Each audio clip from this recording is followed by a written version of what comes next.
News 9 Gujarati સાથે હું છું પાયલ બામભણિયા। તો જોઈએ આજના સમાચારમાં। રાધનપુર એસટી ડેપો ખાતે ગરમી 45 ડિગ્રીને ધ્યાનમાં ગરમીને રાખી અને ગોસ્વામી સમાજ યુવક મંડળ દ્વારા ઠંડી છાશ અને ઠંડા પાણીનું વિતરણ કરવામાં આવ્યું કેમ્પ રાખીને।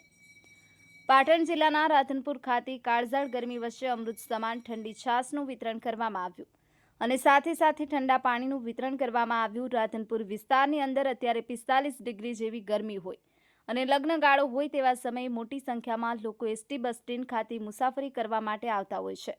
તેવા સમયે લોકોને ગરમીની અંદર ઠંડક રહે તેને ધ્યાનમાં રાખી અને ગોસ્વામી સમાજ યુવક મંડળ દ્વારા ઠંડી છાશનું વિતરણ કરવામાં આવ્યું।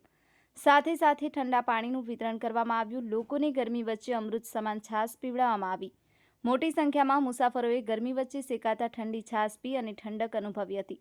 આ પ્રસંગે ગોસ્વામી મનુપુરી અને અશોકપુરી અને મહેશપુરી અને નિલેશપુરી અને કુલદીપપુરી અને ચેતનપુરી, મનસુખપુરી, ધીરુપુરી, સતીશ ભારતી અને બિપિનપુરી ગોસ્વામી સમાજના લોકો ઉપસ્થિત રહી કાળઝાળ ગરમી વચ્ચે લોકોને અમૃત સમાન છાશ વિતરણ કરવામાં આવી હતી। સાથે ઠંડા પાણીનું પણ વિતરણ કરવામાં આવ્યું હતું। મોટી સંખ્યામાં એસટી બસની અંદર આવતા મુસાફરો અને અન્ય લોકોએ લાભ લીધો હતો। સરસ મજાનો સેવા કાર્ય ગોસ્વામી સમાજના યુવાનો લોકોએ બિરદાવ્યું હતું। ભરત સથવારા, ન્યૂઝ 9 ગુજરાતી, પાટણ। છાશ અને પાણીનું અમે કેમ્પ રાખેલો હતો બસ સ્ટેશનની અંદર અને ખૂબ લોકોએ લાભ લીધો છે અને આવી ઝરહળતી ગરમીની અંદર અવશ્ય કેમ્પ કરવા જરૂરી છે। માટે અમે બધા મિત્રોએ સાથે મળી અને અમે એક નાનું કેમ્પનું આયોજન કર્યું અને એનાથી ખૂબ લોકોએ છાશ અને પાણીની મજા માણી અને ઝરહળી ગરમીની અંદર